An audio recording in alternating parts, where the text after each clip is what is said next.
Baik, kita nak bicarakan berkenaan dengan solat musafir. Ya, maka tak dapat tidak kita kena faham dulu apa itu musafir, apa itu mukim, apa itu mastautin. Sebab ia sangat berhubung kait dengan solat jamak dan qasar ini.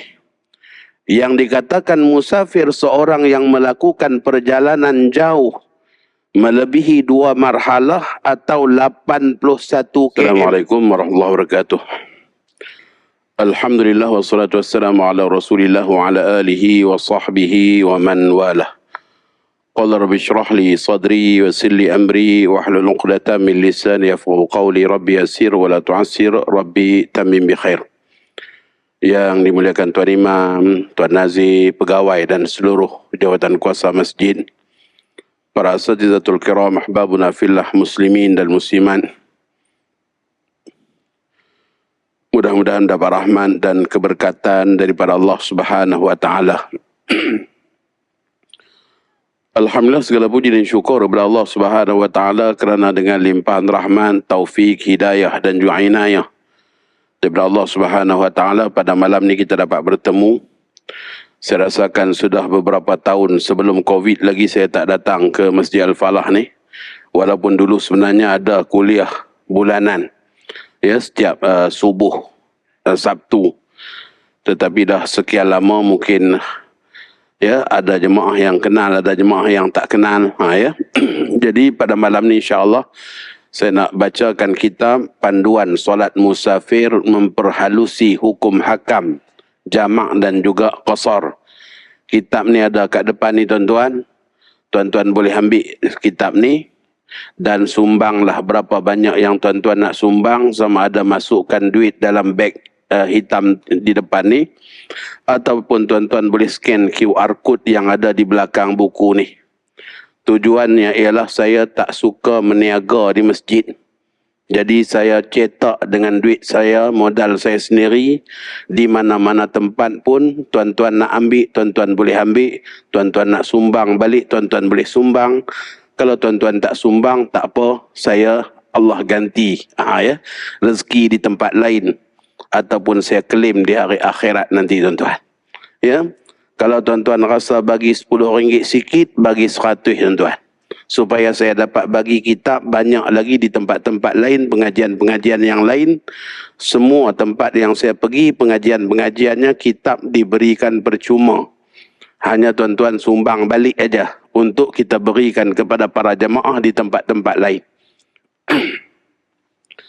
Baik, kita nak bicarakan berkenaan dengan solat musafir. Ya, maka tak dapat tidak kita kena faham dulu apa itu musafir, apa itu mukim, apa itu mastautin. Sebab ia sangat berhubung kait dengan solat jamak dan qasar ini. Yang dikatakan musafir seorang yang melakukan perjalanan jauh melebihi 2 marhalah atau 81 km. Ini merupakan keputusan Muzakarah Fatwa Kebangsaan. 2 marhalah 81 km. Kalau sebelum ni tuan-tuan pernah dengar 89, sebelum ni tuan-tuan pernah dengar juga 98, sebelum ni juga kita pernah dengar 74.3, banyak yang kita dengar. Macam-macam ya, yang disebutkan dalam kitab-kitab, dalam panduan-panduan. Tetapi telah diputuskan dalam Muzakarah Fatwa, jarak 2 marhalah yang akan diguna pakai untuk masyarakat Malaysia 81 km. Negeri Perak mula mengisytiharkan, kemudian diikuti oleh negeri Johor, kemudian diikuti pula oleh negeri Selangor, kemudian diikuti pula oleh negeri Terengganu dan wilayah persekutuan. Tak lama lagi insya-Allah seluruh negeri-negeri di negara kita akan mengisytiharkan 2 marhalah 81 km. Ia tergantung kepada pihak berkuasa negeri masing-masing untuk mempersembahkan keputusan Muzakarah Fatwa Kebangsaan kepada kepada para sultan, raja-raja untuk direstui agar diisytiharkan dalam negeri masing-masing. Jadi beberapa negeri yang saya sebutkan tadi itu telah mengisytiharkan, termasuklah negeri kita, negeri Selangor.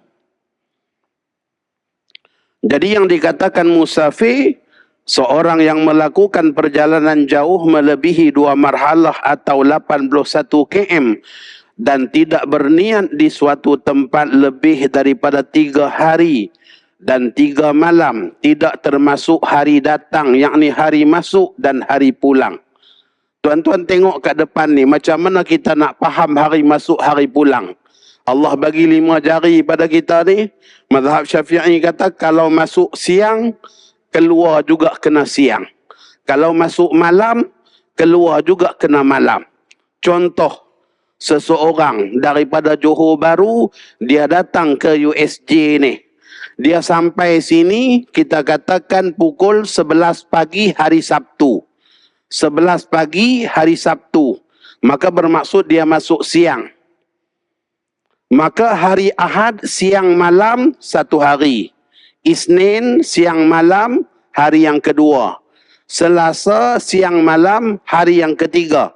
Jadi 3 hari 3 malam.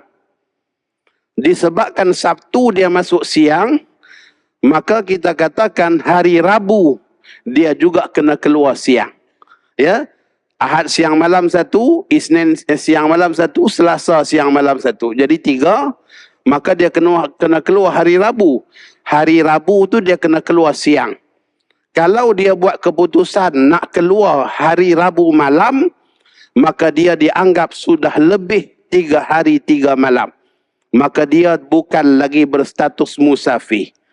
Jadi kita nak mengekalkan status musafir di satu-satu tempat supaya kita kekal dalam rukhsah musafir, kena ingat keadaan tadi.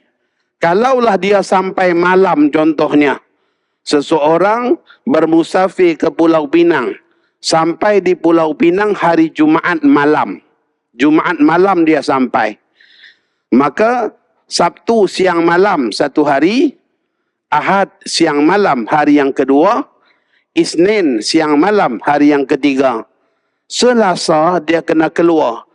Tempoh keberadaan dia boleh berada di sana sampai Selasa malam. Kalau dia bercadang nak keluar Rabu pagi, maka dia dah jadi orang mukim. Disebabkan lebih 3 hari 3 malam. Itu cara perkiraan dalam mazhab Syafi'i. 3 hari 3 malam yang penuh tidak termasuk hari masuk dan hari pulang. Jadi hari masuk dan hari pulang tu kaedah dia, kalau kita masuk siang, kita keluar siang. Kalau kita masuk malam, kita boleh keluar malam. Kalau nak keluar esoknya, maka pada ketika itu sudah dianggap lebih 3 hari 3 malam. Maka kalaulah seseorang contohnya dia dapat arahan syarikat, arahan pejabat, kena hadir kursus di Port Dickson selama 7 hari. Arahan kerjanya 7 hari di Port Dickson.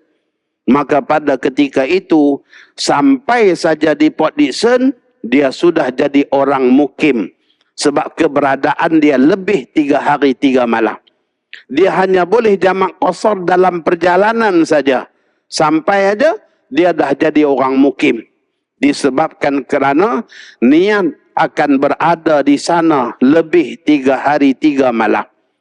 Maka dengan sebab itulah perlu kita fahami dulu konsep-konsep utama masalah mukim, mastautin dan juga musafir sebelum kita pergi jauh.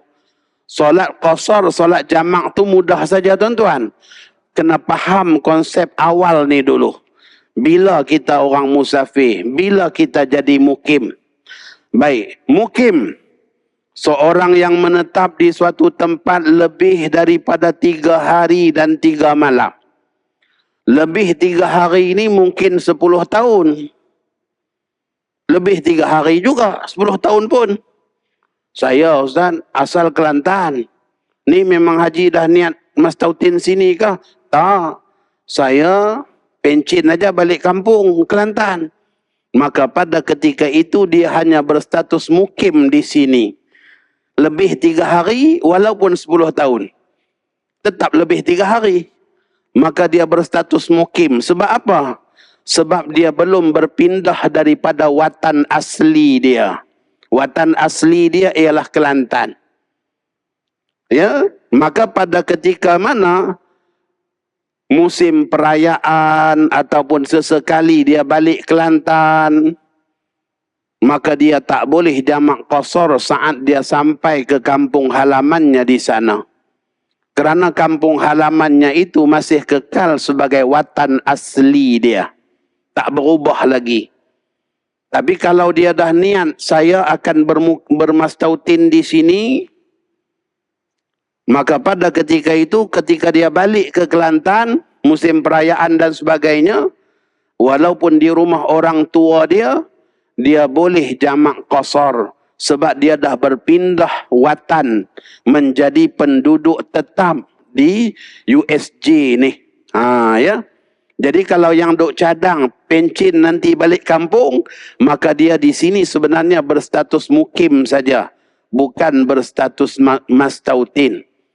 Nabi kita SAW, baginda dilahirkan di Mekah, membesar di Mekah, hidup di kota Mekah selama 53 tahun. Kemudian baginda berhijrah ke Madinah Al-Munawwarah.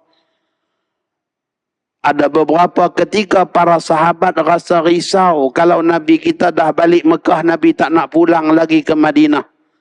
Maka pada ketika itu Nabi kita memaklumkan kepada para sahabat bahawa baginda telah memilih Madinah sebagai watannya. Nabi pilih Madinah sebagai watan. Maksudnya apa jadi pun aku takkan tinggalkan kalian, kata Rasulullah. Maka ketika mana baginda datang ke kota Mekah dalam peristiwa Umratul Qadha, dalam peristiwa haji terakhir, dalam peristiwa pembukaan kota Mekah, direkodkan bahawa baginda SAW melakukan solat qasar di kota Mekah. Walaupun Mekah tanah kelahirannya, walaupun Mekah tempat membesarnya, walaupun Mekah tempat baginda hidup 53 tahun, tetapi apabila baginda ubah niat memilih Madinah sebagai watan, maka berpindah watannya kepada kota Madinah, sehinggalah Mekah menjadi kota yang asing, sama macam orang musafir yang singgah di satu-satu tempat. Maka baginda telah melakukan solat qasar di kota Mekah.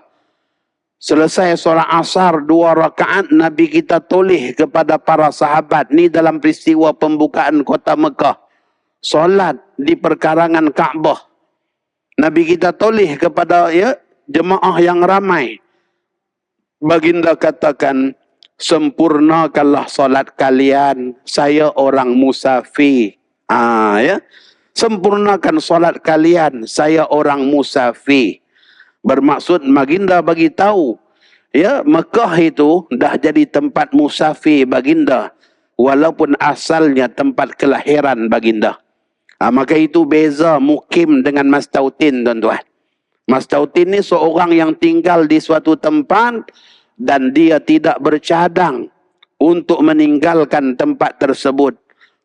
Saya dah beli rumah di sini Ustaz, saya dah bermasyarakat di sini, saya niat saya mastautin sini aja. Walaupun asal saya di Pulau Pinang, asal saya dari Kedah contohnya. Maka orang yang macam ni sesekali dia balik kampung, dia boleh jamak qasar walaupun di rumah orang tua dia, sebab dia dah berpindah watan. Tapi kalau dia tak pindah watan, maka kekallah rumah orang tua dia sebagai watan asli dia. Maka ketika mana dia datang, dia tak boleh jamak qasar. Sama macam anak-anak kita yang belajar di universiti, yang belajar di college, yang berada di sekolah-sekolah asrama, tuan-tuan. Maka dia berada di tempat-tempat yang sedemikian hanya berstatus mukim. Disebabkan tamat pengajian dia kena tinggalkan tempat tersebut. Maka kekallah rumah kita sebagai watan bagi anak-anak kita yang belajar di institusi pengajian tinggi. Yang berada di asrama dan sebagainya. Maka tak boleh ketika mana dia balik bercuti 2 hari dia buat jamak qasar di rumah. Tak boleh. Disebabkan dia basuh balik ke watan dia. Begitu juga saat dia daripada rumah dia balik ke asrama dia. Ya, di UiTM contohnya. Ya, maka pada ketika itu saat dia balik ke asramanya saja dia tak boleh jamak qasar di asrama dia. Sebab asrama dia adalah mukim bagi dia, rumah orang tuanya pula adalah mastautin bagi dia. Baik, yang berikutnya, seorang yang mempunyai banyak rumah dan di setiap rumah pula ada ahlinya. Imam Ibn Hajar mengatakan watan bagi mukim bagi isteri adalah mukim bagi suami. Begitulah juga mukim bagi suami adalah mukim bagi isteri. Maka kalaulah contohnya pasangan jarak jauh, suami di USJ, isteri nun jauh kita katakan di Melaka. Maka hujung minggu isteri daripada Melaka datang ke rumah suami di USJ. Hujung minggu berikut pula suami pula pergi ke rumah isteri di Melaka. Maka dalam hal keadaan yang sedemikian tak boleh jamak qasar di rumah pasangan masing-masing. Ya, di tempat tinggal pasangan masing-masing. Kerana mukim bagi isteri adalah mukim bagi suami. Mukim bagi suami adalah mukim bagi isteri. Hanya boleh jamak qasar dalam perjalanan saja. Sampai aja ke destinasi, tempat tujunya, maka dia dah jadi orang mukim. Kerana ikut kepada mukim pasangan dia. Saya bagi contoh pasangan jarak jauh, tuan-tuan. Imam Ibn Hajar bagi contoh seorang yang ada 4 isteri di 4 negeri. Ya. Imam Ibn Hajar bagi contoh seorang yang ada 4 isteri di 4 negeri. Maka ketika mana dia pergi ke rumah isteri-istrinya di 4 negeri tadi, dia tak boleh jamak qasar. Kerana rumah isteri-istrinya itu adalah mukim bagi isteri tersebut. Maka mukim juga bagi suami. Tak boleh dia pergi yang nombor 3, ya. 3 hari je singgah jamak qasar. Di situ tak boleh. Ya, tidak boleh demikian. Disebabkan apa? Mukim bagi isteri adalah mukim bagi suami. Baik, apa yang saya sebutkan dalam mukadimah kita ni dah mengambil perbicaraan yang ada pada halaman yang ketiga, halaman yang keempat. Ya, contoh-contoh yang saya bagi dalam bentuk grafik yang mudah difahami, tuan-tuan. Ya. Cuma disebabkan kuliah pengajian kita ni kuliah pengajian yang ringkas. Tak boleh saya nak pergi helaian demi helaian dengan detail. Kita tengok halaman yang ke-6 pula. Keharusan jamak dan qasar hanyalah khusus untuk musafir yang bukan bertujuan maksiat. Tiada rukhsah bagi musafir untuk tujuan-tujuan maksiat. Baru-baru ni kita tengok tular. Apabila Datuk Sahibus Samahah Mufti Wilayah Persekutuan mengingatkan kepada semua para pengunjung yang datang dalam satu konsert yang baru-baru ni diadakan di Bukit Jalil, diingatkan oleh Sahibus Samahah Mufti bahawa mereka yang hadir itu yang datang daripada jauh tidak boleh solat jamak qasar. Disebabkan perjalanan itu dengan tujuan hadir ke tempat yang maksiat. Maka tidak boleh untuk mereka melakukan jamak qasar. Maka ramai juga yang rasa lebih pandai daripada mufti, menegur mufti. Siapa hak mufti nak tentukan sah batal sembahyang orang? Masya Allah. Tuan-tuan, syarat sah ibadah lain. Qabul ibadah lain. Qabul ibadah itu hak Allah Ta'ala dan rahsia Allah. Tetapi kita mestilah penuhi dulu syarat sah dia. Ya, syarat sah mesti penuhi. Macam tadi kita solat maghrib. Maka ketika mana kita solat maghrib, kita telah memenuhi syarat sah solat maghrib. Kita tunggu masuk waktu. kita menghadap kiblat, kita tutup aurat, kita juga suci daripada hadas, kita juga suci tubuh badan, pakaian dan tempat solat daripada najis. Maka itu merupakan syarat sah solat. Mestilah dipenuhi syarat ni dulu. Ya, mufti jangan duk belagak jadi Tuhan. Ya, yang terima sembahyang kita ni Tuhan saja. Mufti jangan duk belagak macam tu. Itu merupakan sikap-sikap yang biadab dan juga merupakan perkara yang tak patut jadi, tuan-tuan. Ya, tak patut keluar daripada lidah-lidah orang yang beriman. Ya, apabila ditegur, ya, jangan jadi yang macam tu. Jagalah keluarga kita, anak-anak kita, tuan-tuan, jangan jadi macam tu. Ya. Maka apa yang disebutkan oleh sahibus samahah mufti itu hanyalah syarat-syarat sah. Adapun penerimaan ibadah itu hak Allah. Bila kita memenuhi syarat sah, kalau Allah terima, Allah terima. Ya, ada orang yang dah penuhi semua syarat sah, tetapi disebabkan dalam hati kita tak tahu, riak kah, sum'ah kah, ujub kah dalam ibadah, disitulah ada penilaian Allah, kabul atau tidak kabul. Tapi syarat sah yang zahir mestilah dipenuhi dulu. Jangan kita nak rasa kita terlebih pandai daripada pakar-pakar agama yang telah memberi nasihat kepada kita. Maka musafir dengan tujuan maksiat tidak dapat rukhsah, keringanan. Agama tak bagi kemudahan pada orang yang nak pergi buat maksiat. Nak ke mana tu? Saya nak ke Terengganu. Musafir apa? Geram sangat ustaz dengan kawan tu, saya nak pergi lempang dia 2 kali. Masya Allah. Contohnya, melempang orang hukum dia haram. Maka musafir jauh sebab nak pergi lempang orang tu, musafir berdosa, musafir yang haram. Maka tidak akan dapat rukhsah untuk jamak qasar sembahyang. Disebabkan musafir yang haram. Maka para ulama membahagikan jenis musafir ini kepada beberapa jenis. Yang pertama ialah musafir wajib, iaitu bermusafir untuk melaksanakan ibadah haji, musafir wajib. Ya, begitulah juga bermusafir untuk kita katakan membayar hutang. Disebabkan bayar hutang adalah kewajipan, maka sejauh mana dia pergi kerana nak bayar hutang, itu musafir yang wajib. Maka dia dapat pahala, bukan takat dapat pahala bayar hutang. Pahala bermusafir wajib itu juga ada nilai pahala di sisi Allah. Yang berikutnya untuk menuntut ilmu. Ya, tak ada orang yang boleh bagi tahu pada kita satu-satu hukum yang melibatkan kita dan masyarakat kita. Maka kita hantar seseorang untuk pergi mengaji supaya dia tahu hukum tu. Maka musafir belajar yang wajib tadi juga merupakan satu pemusafiran yang wajib.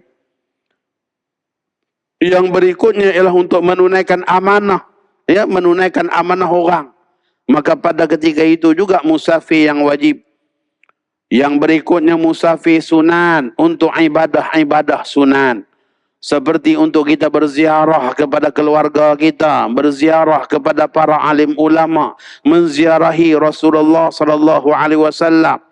Ziarah juga kita katakan orang sakit. Itu semua merupakan musafir sunan. Maka pada ketika itu kita dapat ganjaran pahala ibadah sunan. Yang berikutnya bermusafir dengan tujuan-tujuan yang diharuskan pada syarak. Berniaga, berjual beli yang sah di sisi syarak, yang halal di sisi syarak. Maka pada ketika itu bermusafir dengan tujuan perniagaan. Nak tambah stok ke, nak hantar stok baru ke, maka ia merupakan musafir yang harus. Yang tak boleh ini musafir dengan tujuan-tujuan yang haram. Dengan tujuan-tujuan maksiat. Berzina, mencuri, berjudi dan sebagainya. Baik, itu di antara perkara penting yang kita perlu tahu. Status orang musafir yang boleh melakukan jamak qasar ni, musafir yang tidak maksiat. Termasuk hukum musafir maksiat ialah orang yang haim. Haim bermaksud orang yang tidak ada tempat tujuan. Mana ni? Saya kajang Pak Malau, kajang merempat Ustaz. Ya. Seluruh hamparan bumi tempat saya sampai dan ya bertempat. Masya Allah. Ya. Dunia ini musafir ke akhirat, Masya Allah. Dia piduk buat bahasa-bahasa macam tu pula. Maka status hidup dia ni sentiasa musafir, kata dia. Ya. Mana nak pergi tak tahu, tak ada tempat. Orang yang macam tu dalam kitab-kitab fiqh kita dia namakan orang yang haim. Haim ni orang yang tak tentu arah, orang yang tak ada tempat tujuan. Maka hukum musafir macam tu juga maksiat. Kerana buang masa, buang tenaga, menghabis umur, ya, dan melakukan perkara yang sia-sia. Maka musafir yang sedemikian juga tuan-tuan tidak boleh, ya, untuk melakukan solat jamak dan qasar. Yang berikutnya, fahami permulaan musafir. Seseorang itu hanya boleh melakukan solat qasar bila dia dah berstatus musafir. Kalau dia masih berstatus mukim, maka dia tak boleh melakukan solat qasar. Maka tak dapat tidak kita kena ketahui bilakah kita menjadi orang musafir. Para ulama mengatakan status musafir tidak berlaku kecuali seseorang itu telah melepasi sempadan watan. Watan maksudnya mastautin. Atau mukimnya. Seperti kampung, kota atau desa. Dia mesti keluar daripada sempadan dulu. Barulah dia dianggap sebagai musafir. Ya, Syekh Arsyad Al-Banjari menggariskan sampai ada 11 kategori keluar daripada kawasan. Saya ambil di sini tuan-tuan beberapa contoh saja. Yang pertama, orang yang keluar daripada kota. Tempat-tempat yang ada kita katakan sempadan kota. Ya, seperti kita katakan di kawasan-kawasan penempatan ya tertentu. Ya, Eco World ke apa ke semua dia ada kawasan kota dia. Masuk zon dia tu dah ada dah. Maka orang yang macam tu dia berada di dalam kawasan yang berkota. Kadang-kadang sampaikan kita katakan hanya kenderaan yang ada stiker dia aja boleh masuk. Tak ada stiker tak boleh masuk. Ya, tak ada kad, ya. Magnetik tak boleh masuk. Macam-macam. Ya, dia punya undang-undang dia. Maka orang yang macam tu, orang yang tinggal di kawasan kota dia sendiri. Maka dia ni bila boleh jamak qasar, bila dia dianggap musafir, apabila perjalanan dia 81 km dan lebih, dan dia telah pun keluar daripada batas kota dia tadi. Bila dia keluar sempadan kota dia tadi. Dia lalu pintu gerbang, ya, kita katakan ya palang, ya, yang berpalang tu. Ya, dia lepas aja kawasan tu, maka dia dah dianggap keluar daripada batas kawasan dia sendiri. Baik. Ataupun melepasi pintu gerbang. Contohnya di kawasan-kawasan penempatan yang ada pintu gerbang. Kalau kita katakan di Felda, dia ada pintu gerbang masuk dia. Selamat datang ke Felda Sungai Tengi. Selamat datang ke Felda Jengka. Selamat datang ke Kampung Jarum. Ada juga Felda, dia punya pintu gerbang. Maka orang yang dalam kampung tadi, dia melepasi pintu gerbang itu. Barulah dia bermula sebagai musafir. Ya, barulah dia dianggap sebagai musafir. Ataupun kita katakan melepasi sungai. Contohnya mereka yang berada di Sabak Bernam dan Bagan Datuk. Maka sungai Bernam itu merupakan pemisah antara dua negeri. Orang daripada Bagan Datuk dia naik aja jambatan sampai seberang sini, selamat datang ke Sabak Bernam, negeri Selangor. Orang dari Sabak Bernam sama juga, dia lintas saja jambatan, ya. Selamat datang ke Bagan Datuk, selamat datang ke negeri Perak. Maka itu bermaksud dia sudah pun keluar sempadan batasan negeri dia. Begitulah juga bagi mereka yang tidak mengetahui batas kawasan dia. Macam USG ni kita tak tahu luas mana ni. Ya. Masjid pun banyak. Ya. Section pun banyak. Macam Shah Alam sampai berapa section. Ya. Maka pada ketika itu, dapatan dalam muzakarah fatwa kebangsaan tuan-tuan, bagi mereka yang tidak tahu batas sempadan mukim, dia dianggap sudah musafir apabila dia memulakan perjalanan sehinggalah sejauh 11 kilometer. Itu ada saya letak yang nombor 3 tu. Ya, 11 kilometer. Ini keputusan muzakarah fatwa kebangsaan juga. Kadang-kadang kita pergi ke tempat orang, kita tak tahu batas kawasan sempadan dia tu sejauh mana. Maka keputusan yang dibuat, pemukiman yang ada di negara kita ni tak lebih daripada 11 kilometer. Kalau seseorang itu dah pun melalui perjalanan 11 kilometer, dia sudah pasti dah jadi orang musafir. Itu maksud dia. Bagi mereka yang tak tahu jarak, ya, ataupun kita katakan sempadan pemukiman.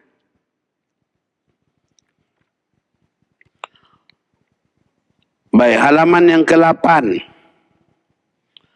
Imam Nawawi rahimahullahu ta'ala anhu berkata di dalam kitab Majmu' Syarah Muhadzab, jika seorang ialah penduduk suatu kota, maka dia boleh qasar apabila dia berpisah daripada bangunan yang dinisbahkan kepada kota tersebut. Jika pagar kebun-kebun bersambung dengan pagar bandar atau kota, maka dengan berpisah dari bangunan bandar sudah mengharuskan qasar, kerana kebun-kebun itu bukan daripada bandar. Dan jika ada dua kampung bersebelahan, zaman dulu kampung, zaman kita ni taman perumahan, zaman kita ni persin, zaman kita ni section. Section 1, section 2, section 3, section 9, section 10 contohnya. Ya. Dua kampung bersebelahan. Maka seorang yang keluar daripada kampungnya, masuk ke kampung sebelah. Kita daripada Masjid Al-Falah ni, kita nak musafir ke Kelantan, keluar daripada Al-Falah ni, singgah di Masjid Irsyad. Masuk Zohor di situ contohnya. Dalam USJ lagi Irsyad tu. Ya, dalam USJ lagi. Ya. Tapi kita dah section lain. Ya, dah sempadan lain. Maka kita singgah sembahyang jamak qasar di Masjid Irsyad contohnya. Ya, maka boleh. Sebab apa? Kita dah dianggap keluar kawasan. Itu maksud kampung bersebelahan. Ya. Maka seorang yang keluar daripada kampungnya masuk ke kampung sebelah sudah boleh qasar, asalkan perjalanan yang ditempuhinya sejauh 81 km dan lebih. Asalkan perjalanan tempat tuju yang dia nak pergi 81 km. Satu masalah lagi tuan-tuan. Kita daripada USJ, kita nak pergi Port Dickson. Kita tekan Waze tunjuk jalan pada kita. Satu laluan 81. Ni cukup ni jamak qasar ni. Satu laluan lagi 76. Ni tak cukup. Ya. Satu laluan lagi pula, Masya Allah, 69. Lagi tak cukup. Maka pada ketika itu macam mana? Ya, macam mana? Sebab syarat dia mestilah perjalanan yang kita pergi 81 dan lebih. Baru dia anggap 2 marhalah. Sekarang ni kita ada 3 jalan. Maka pada ketika itu, ya, Syekh Muhammad Az-Zuhaili mengatakan, kalaulah sengaja pilih jalan yang jauh semata-mata kerana tujuan untuk jamak qasar, maka hukumnya haram dan tidak boleh jamak qasar. Ya. Sebab dia termasuk pada hukum tatabbu'ur rukhas. Sengaja mencari yang mudah. Kita pilih yang ni lah. Kalau kita pilih jalan ni, boleh jamak qasar. Ya. Maka hukumnya tak boleh jamak qasar. Sebab sengaja pilih yang mudah. Sengaja pilih tatabbu', ya, mencari-cari kemudahan. Kalaulah dia pilih jalan yang jauh tadi itu dengan alasan lain. Contohnya kita pilih jalan ni lah, walaupun jauh tapi lebih selamat. Walaupun jauh tapi cepat sampai. Sebab sebab lebuh raya. Walaupun jauh, kita boleh singgah makan-makan nanti. Patin dalam buluh, Masya Allah. Nak singgah makan aja pun. Ulama mengatakan atas apa tujuan pun pemilihan jalan yang jauh tadi, bukan hanya kerana tujuan jamak qasar, maka pada ketika itu dia boleh jamak qasar. Dia boleh jamak qasar sebab tujuan dia pilih jalan yang jauh bukan semata-mata kerana nak melakukan jamak qasar. Mungkin kerana nak singgah membeli belah, mungkin kerana nak singgah ziarah, mungkin kerana nak singgah makan-makan, mungkin kerana jalan itu lebih selamat. Yang ni memanglah dekat 69 aja, tapi jalannya menggerunkan. Kalau malam-malam lebih menakutkan, kangaroo pun ada. Contohnya. Maka tak berani nak pergi jalan tu. Maka dia pilih jalan jauh sebab lebih selamat. Maka pada ketika itu dia boleh jamak qasar. Disebabkan pemilihan jauh tadi bukan tujuan semata-mata untuk melakukan jamak qasar. Baik, yang berikutnya. Masih ada orang yang salah faham pada masalah dua marhalah ni tuan-tuan. Sebab dia bila baca dalam beberapa buah kitab, dia kata mestilah perjalanan dua marhalah. Maka ada setengah orang dia salah faham. Mesti dua marhalah dulu baru boleh jamak qasar. Lagi tak cukup 81 dia tak mau jamak qasar. Dia dah keluar dah daripada USJ ni. Dah sampai nilai dah pun. Tapi USJ nilai tak sampai pun 81. Maka bila singgah surau aja kawan-kawan kata jom buat qasar. Hei, mana boleh? Tak cukup dua marhalah lagi dia kata. Dia kata tak cukup dua marhalah lagi. Mesti dua marhalah dulu. Itu kesalahfahaman yang masih ada. Dalam kalangan masyarakat kita. Saya duk bawa pengajian kitab ni tuan-tuan, jumpa macam-macam. Baru-baru ni ada seorang haji sedih sungguh. Dia kata, Ustaz, inilah baru saya tahu. Rupa-rupanya maghrib tak boleh qasar. La ilaha illallah. Awak haji duk qasar maghrib kah? Saya ni Ustaz, saya ikut dengan ada seorang kawan. Kawan ni bagi tahu, kita kalau buat jamak takdim, maghrib kena 3. Isyak 2, qasar. Tapi kalau kita buat jamak takhir, maghrib 2, isyak 2. La ilaha illallah tuan-tuan. Ni, dalam masyarakat kita ni tuan-tuan. Realiti kita jumpa ni. Sebab tu tuan-tuan, saya tak suka bawa kuliah yang bombastik ke apakah kuliah-kuliah tajuk-tajuk grand-grand. Saya suka bawa kuliah-kuliah fardu ain macam ni aja. Nak bagi selesai fardu ain orang kita. Inilah kewajipan kita tuan-tuan. Tambah kita pula masyarakat kerja. Kita sibuk dengan kerja. Waktu maghrib ni lah waktu paling berharga untuk kita isi dengan fardu ain. Kalau kita tak isi di sini, kita nak ambil kat mana lagi tuan-tuan? Sebab tu saya suka bawa kuliah-kuliah fardu ain. Saya bagi kitab percuma. Bukan sebab apa.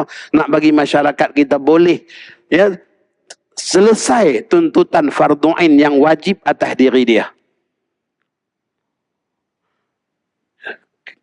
Jadi saya nak buat macam mana Ustaz? Saya sebenarnya dah 2 tahun dah kata dia. Tiap kali musafir mesti buat jamak takhir. Sebab syok maghrib buat 2. Ni tuan-tuan. Yang duk ada. Nak buat macam mana lagi? Kena qada lah. Takat mana ingat, kena qada balik. Kena qada balik. Sebab maghrib dia qasarkan tidak sah. Yang boleh qasar ni sembahyang yang 4 saja. Baik, yang tadi. Ada lagi yang faham mesti 81 dulu baru boleh qasar. Dia duk faham macam tu. Sebenarnya tuan-tuan, yang disebutkan dalam Matla'ul Badrain, yang disebutkan dalam Bughyatul Tullab, kena tunggu 2 marhalah baru boleh qasar, hanya masalah terpencil. Iaitu bagi orang yang tak tahu tempat tuju, kerana dia terikat dengan orang lain. Askar contohnya. Satu pasukan askar Ya, kita katakan ya PGA, Pasukan Gerakan Am, keluar daripada ya kem di Ulu Kinta, Ipoh. Arahan misi rahsia, urusan Seri Paduka Baginda, ya keselamatan negara, file ya ping, Masya Allah. Ya, maksudnya berstatus rahsia. Tanya driver ni, kita ke mana sebenarnya? Maaf tuan, rahsia. Oh, tak tahu. Nak pergi mana? Maka pada ketika itu, tengok aja arah jalan. Nampak gaya ni macam turun ke selatan. Sebab daripada Ipoh, menghala ke Simpang Pulai. Oh, arah selatan. Ya. Duk perhati, tengok lagi jalan. Simpang Pulai. Tak boleh lagi jamak qasar. Sebab belum 81. Ya. Sampai kita katakan Batu Gajah. Tak boleh lagi. Naik lagi ke atas, ya Bidor, belum juga. Terus lagi sampai Tanjung Malim, Alhamdulillah 81. Barulah boleh jamak qasar. Disebabkan mereka orang yang tak tahu tempat tuju dan terikat dengan orang lain. Boleh jadi tempat tuju itu dekat, boleh jadi juga tempat tuju itu jauh. Sebab mereka tak tahu. Maka dengan sebab itulah mereka mesti pastikan dulu cukup 2 marhalah baru boleh jamak qasar. Memang ada sebut dalam kitab-kitab kita, tetapi itu hanyalah untuk kes yang terpencil macam tu. Isteri terikat dengan suami, berebut nak balik raya. Dia kata tahun ni rumah dia. Suami kata, tahun lepas pun dah rumah awak, tahun ni rumah saya. Macam mana pun rumah saya. Berebut. Akhirnya disebabkan berebut, suami buat keputusan kita tak payah balik mana-mana. Kita pergi bercuti saja. Kemas kain baju, bergerak. Bang, kita ni ke mana bang? Rumah saya ke rumah awak? Tak, kita bercuti saja. Jauh ke dekat? Diam. Sudah. Ya, tak tahu. Maka pada ketika itu dia tak tahu dia ni status musafir ke bukan musafir. Kalau jauh jadi musafir. Kalau dekat belum musafir. Kalau belum 2 marhalah. Maka orang yang sedemikianlah kena tunggu sehingga cukup 81 km dulu. Barulah yakin dia dah musafir. Adapun orang yang keluar daripada rumah yang sudah tahu tempat tujuan. Ya. Tempat tujuannya pula lebih 2 marhalah, maka dia sebenarnya sudah boleh jamak qasar asalkan dia melepasi batas sempadan kawasan saja. Ya dia dah jadi orang musafir. Baik, Sayyidina Anas bin Malik radhiyallahu taala anhu menyatakan halaman yang ke-9. Sallaitu az-zuhra ma'an Nabi sallallahu alaihi wasallam bil Madinah arba'an wa bidhil Hulaifah rak'atain. Aku solat zuhur bersama Nabi SAW di Madinah 4 rakaat. Sebab mukim, ya, sebab mastautin. Tetapi di Zil Hulaifah 2 rakaat. Jarak Zil Hulaifah dengan kota Madinah 7 kilometer. Nabi kita dengan Sayyidina Anas ni dalam perjalanan jauh. Maka bila dah keluar daripada sempadan Madinah, singgah di Zil Hulaifah. Walaupun baru 7 km. Nabi kita dah pun melakukan solat qasar. Ya, kerana baginda dah pun berstatus musafir. Ini menunjukkan kepada kita orang musafir itu tak semestinya kena tunggu 2 marhalah dulu baru boleh qasar. Asalkan dia dah keluar sempadan saja, dia sudah berstatus musafir dan dah boleh qasar. Ya, dengan syarat tempat tujuan yang dia nak pergi lebih daripada 2 marhalah. Baik, halaman yang ke-10 dan ke-11 kita kena faham juga. Iaitu bagaimana pula status musafir boleh batal. Status musafir boleh batal. Selama mana kita masih berstatus orang musafir, kita boleh solat jamak dan qasar. Tapi kalaulah musafir kita dah batal, maka pada ketika itu kita sudah tidak boleh melakukan solat jamak dan qasar. Batal musafir dengan kembali semula ke tempat memulakan musafir dengan masuk ke sempadannya. Ahmad selamat tiba di rumahnya di Ipoh setelah 2 hari bermusafir ke Pulau Pinang. Dia daripada Ipoh pergi Pulau Pinang, maka status musafir. 2 hari di sana. Dalam perjalanan Pulau Pinang balik ke Ipoh masih lagi berstatus musafir. Boleh jamak qasar. Sampai saja di sempadan kawasan dia di Ipoh, maka pada ketika itu dia jadi mukim. Maka dah tak boleh jamak qasar. Kerana musafir dah batal dengan masuk semula ke kawasan tempat dia memulakan pemusafiran. Yang kedua, berniat kembali ke tempat memulakan musafir di suatu tempat yang belum melepasi jarak 81 km. Kita daripada USJ, kita pergi lapangan terbang Subang kerana kita nak mengambil penerbangan ke Terengganu, contohnya. Maka saat kita sampai di lapangan terbang, ya, belum masuk waktu zuhur. Belum masuk waktu zuhur. Kita dah uruskan check-in dan sebagainya, tiba-tiba diumumkan penerbangan ke Kuala Terengganu ditangguhkan pada hari ini. Airport tutup kerana banjir, contohnya. Maka pada ketika itu, bila dimaklumkan saja, kita pun membatalkan hasrat kita untuk pergi Terengganu. Jarak Subang dengan USJ ini tak sampai 81. Maka saat kita batalkan hasrat kita nak pergi ke Terengganu saja, terbatallah musafir. Tiba-tiba masuk waktu zuhur. Kita nak sembahyang di airport, nak solat di airport. Solat tersebut sudah tidak boleh diqasarkan. Kerana kita bukan lagi berstatus musafir. Musafir kita dah batal. Dengan niat kita tidak lagi pergi ke Terengganu. Itu contoh dia. Baik, kita bagi laluan pada azan. Selepas azan saya sambung 10 minit je tuan-tuan.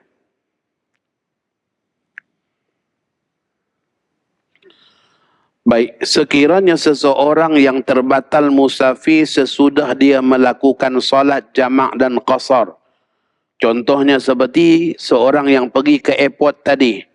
Dia sampai, dia daripada USG pergi ke airport Subang dengan niat untuk bermusafir ke Kuala Terengganu dengan penerbangan.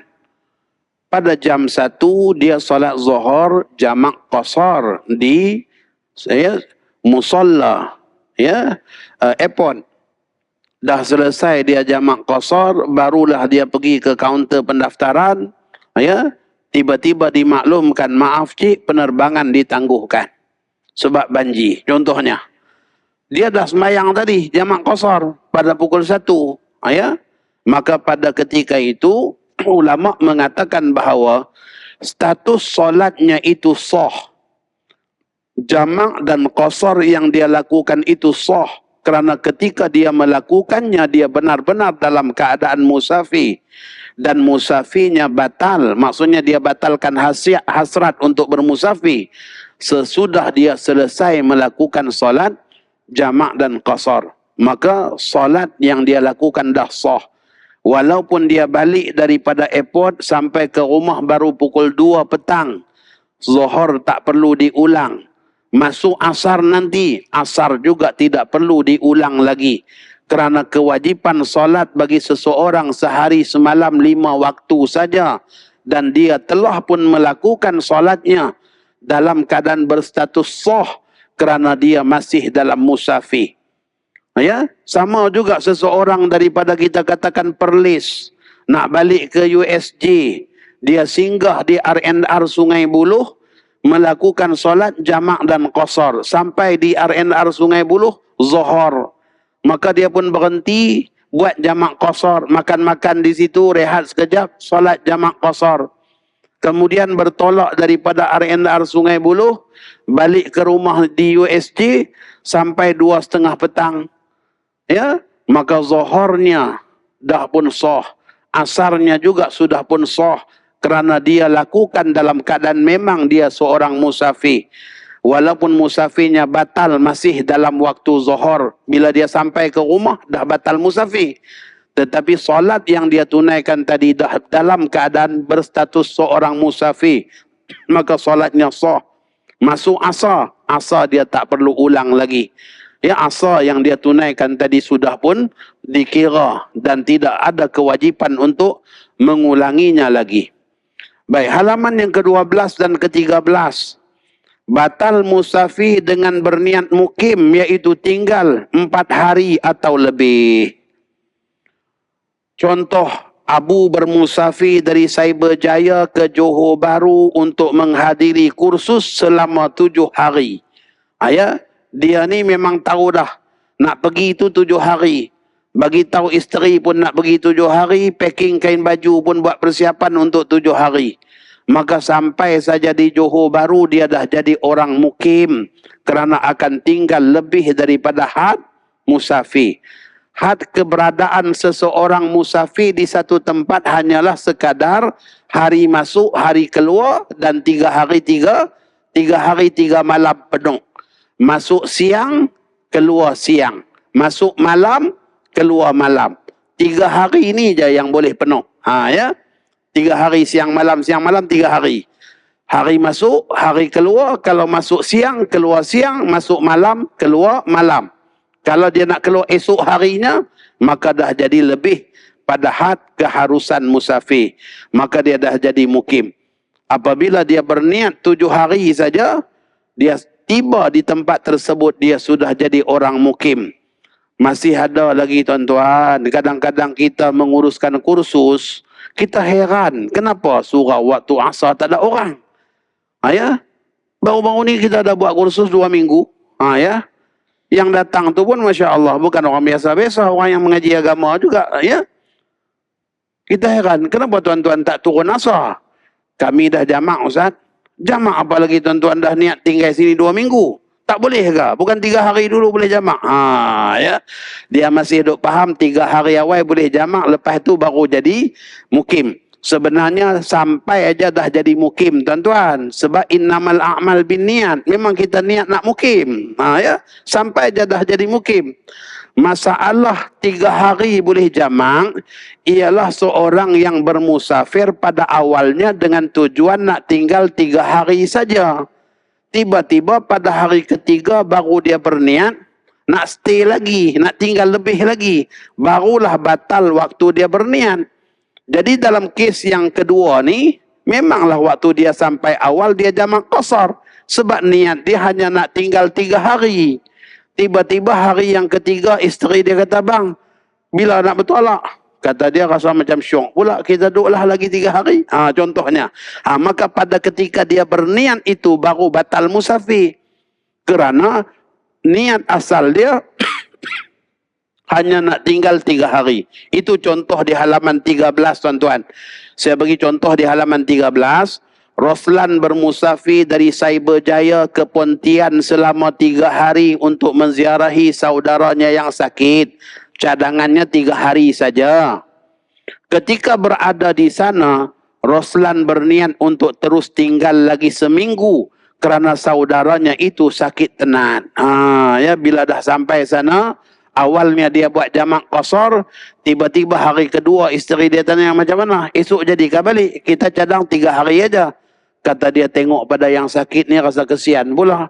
Anak-anak dia pun tak ada orang jaga. Tak apalah kita stay seminggu. Waktu dia berniat nak stay seminggu tu, batallah niat awal dia nak tinggal 3 hari. Batallah musafir. Itu hal keadaan pada awalnya jamak qasar, kemudian baru sembahyang tamam. Disebabkan pada awalnya memang cadangan niat tak lebih 3 hari 3 malam. Jadi siren kedua dah bunyi itu tuan-tuan, tanda arahan berhenti. Dah masuk waktu qomat. Saya kuliah di masjid negeri pun macam tu tuan-tuan. Masuk qomat aja kita berhenti. Jadi insya-Allah kalau ikut rancangannya 30 hari bulan malam. Untuk sambung balik pengajian ni 30 hari bulan 12. Apa-apa pun tuan-tuan tunggulah tengok makluman daripada pihak masjid. Kitab yang diedarkan ni tuan-tuan, sebagaimana saya sebutkan tadi, percuma. Kalau tuan-tuan nak sama-sama menyumbang untuk saya bagi pula percuma di tempat lain, maka tuan-tuan boleh scan QR code di belakang kitab tu. Untuk sumbangan tuan-tuan.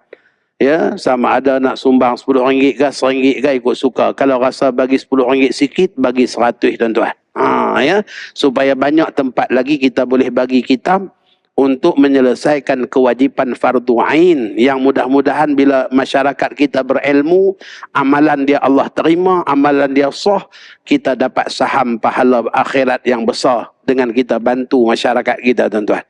Allahumma ja'al jam'ana hadha jam'an marhuma wa tafarruqana min ba'dihi tafarruqan ma'suma wa la taj'al fina wa la ma'ana syaqiyan wa la matrudan wa la mahruma. Sallallahu ala sayyidina Muhammad wa ala alihi wa sahbihi wa baraka wa sallam. Walhamdulillahi rabbil alamin. Taqabbalallahu minkum.